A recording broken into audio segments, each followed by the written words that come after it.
দর্শক, গত 5ই আগস্ট সোমবার শেখ হাসিনা যখন পালিয়ে যান, সেটা ছিল আমাদের কাছে ঈদের দিন। মানে ঈদের দিন কি মজা হয়, তার চেয়ে বেশি মজা হয়েছে ওই দিন। এবং আজকে আমাদের আরেকটা ঈদের দিন, সেটা হচ্ছে যে কুখ্যাত বিচারপতি সেই কালো মানিক এই গোপনে ভারতীয় মানে সীমান্ত পাড়ি দিয়ে ভারতে প্রবেশের সময় তিনি বিজিবির হাতে ধরা পড়েছেন। তার পরনে জিন্সের প্যান্ট, গায়ে তার ওই যে জামা, এবং সে তো কালো মানিক, কিন্তু তার চেহারাটা অনেকটা ফর্সা দেখা গিয়েছে। মনে হয় যে এই 14-15 দিন কোনো বন্ধ ঘরের ভিতরে ঘুমিয়েছিলেন, এই কারণে তার চেহারাটা একটু ফর্সা হয়ে গিয়েছে। এবং এগুলো দেখে আমার ওই গানটাকে ইচ্ছে করে, বিচারপতি তোমার বিচার করবে কারা, আজ যে গেছে সেই জনতা। একটু যদি আমরা দেখি আসলে যে কি বলতেছে সেই বিচারপতি কালো মানিক।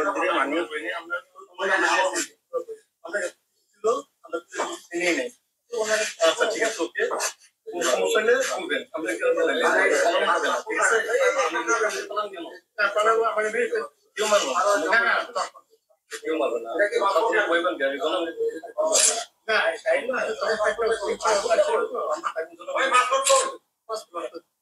পাসপোর্ট এই ব্যাগের ভিতরে দেখেন তো আছে কিনা, পাসপোর্ট ওইটা নিয়ে আমি কি করতে নাকি আপনারা পাসপোর্টটা হারিয়ে গেছে বলছে কাপড় লাগানো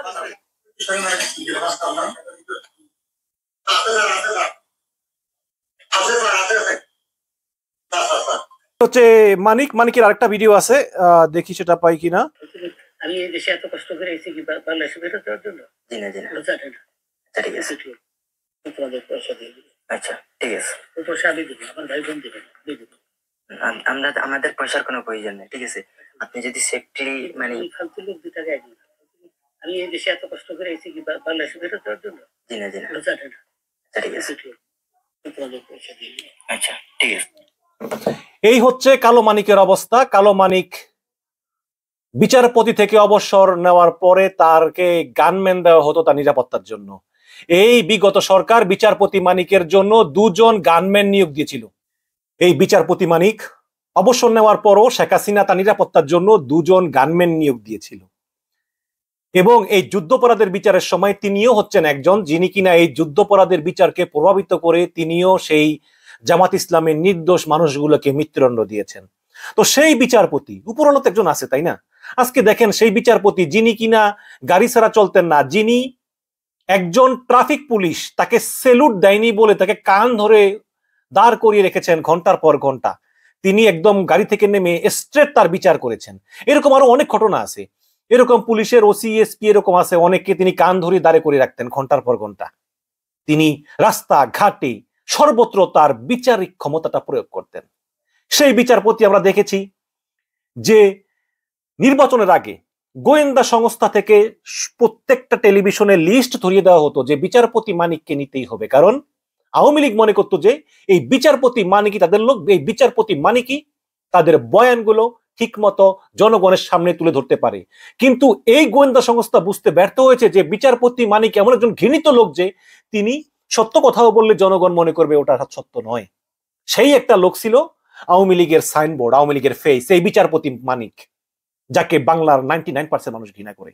সেই বিচারপতি মানিক আমরা দেখেছি যে টকশোতে মাসুদ কামালের সঙ্গে যখন মাসুদ কামাল তাকে বিচারপতি বললো না, সে রাগ হয়ে গেল, সে বললো আমি বিচারপতি, আমাকে বিচারপতি বলতো। মাসুদ কামাল বললো যে আপনি সাবেক বিচারপতি, আমি আপনাকে বিচারপতি বলতে বাধ্য নই।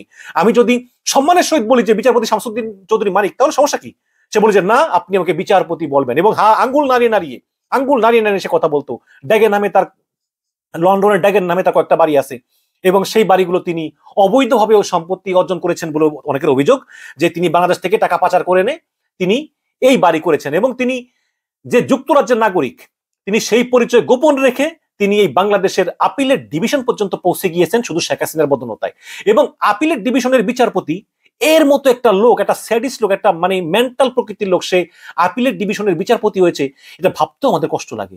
এই লোক তো তাহলে প্রধান বিচারপতি হতে পারতো, তাই না? এই লোক তো তাহলে প্রধান বিচারপতি হতে পারতো, যে লোক যেহেতু আপিলের ডিভিশনে পর্যন্ত বসে গিয়েছিল। সেই শেখ হাসিনা তার পারপাস সাফ করার জন্য এরকম একটা স্যাডিস্ট, এমনকি তোফায়েল আহমেদও বলেছে সংসদে দাঁড়িয়ে যে বিচারপতি মানিক স্যাডিস্ট, এরকম একটা স্যাডিস্ট লোককে শেখ হাসিনা প্রধান আপিলের ডিভিশনের বিচারপতি বানিয়েছিল পারপাস সার্ভ করার জন্য।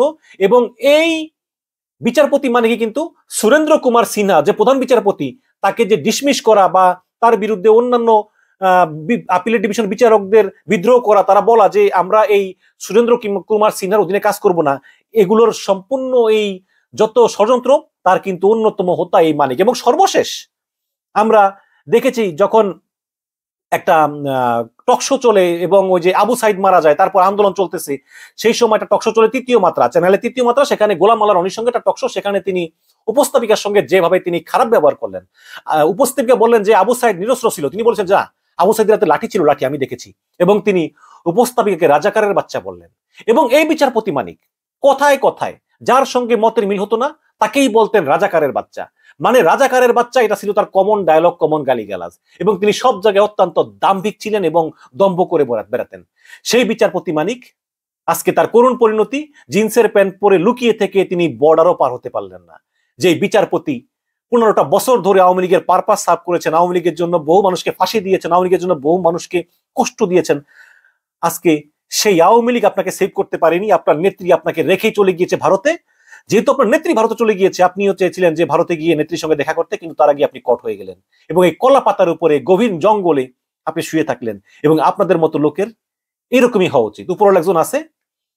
এবং এই বিচারপতি মানিক, আমি যদি বলি, আমার এই মাত্র মনে পড়লো, তিনি একটা গণকমিশন গঠন করেছেন।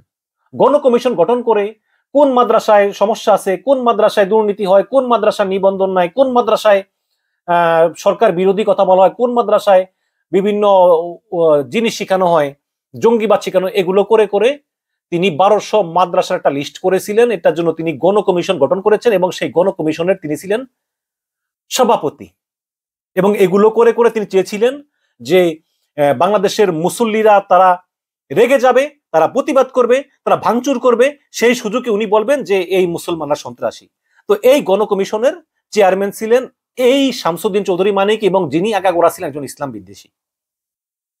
সেই লোক ধরা পড়েছে। উপরওয়ালার কাছে অনেক কৃতজ্ঞ যে উপরওয়ালা যুগে যুগে এই ধরনের মানুষগুলোকে এভাবে শিক্ষা দেয়। শুধু ধরাই পড়েনি, যে কিরকম অপমান, কিরকম অপমান যে একজন লোক, একজন শিক্ষিত মানুষ, একজন আপিলেট ডিভিশনের বিচারপতি, সে বাগানে লুকিয়ে থাকে ধরা পড়ার ভয়ে। তার মানে সে যে কত অন্যায় করেছে এগুলো সে কিন্তু ভালো করেই জানে। সে বাগানে কলা পাতা বিছিয়ে শুয়ে থাকে। কি করুন পরিণতি!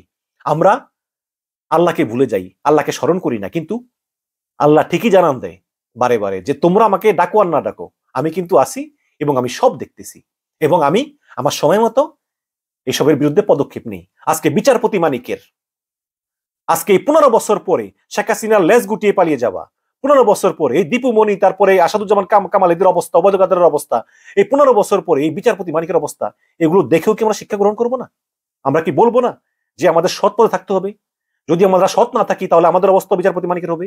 আমরা কি মনে করবো না যে আল্লাহ পাক একজন আছেন, তিনি সব দেখছেন এবং সবকিছুর বিচার হবে? অবশ্যই আমরা এগুলো মনে করবো এবং আমরা এদের পরিণতি দেখে আমরা সেগুলো থেকে শিক্ষা গ্রহণ করব, করে নিজেদেরকে শুধরে নেব। ধন্যবাদ।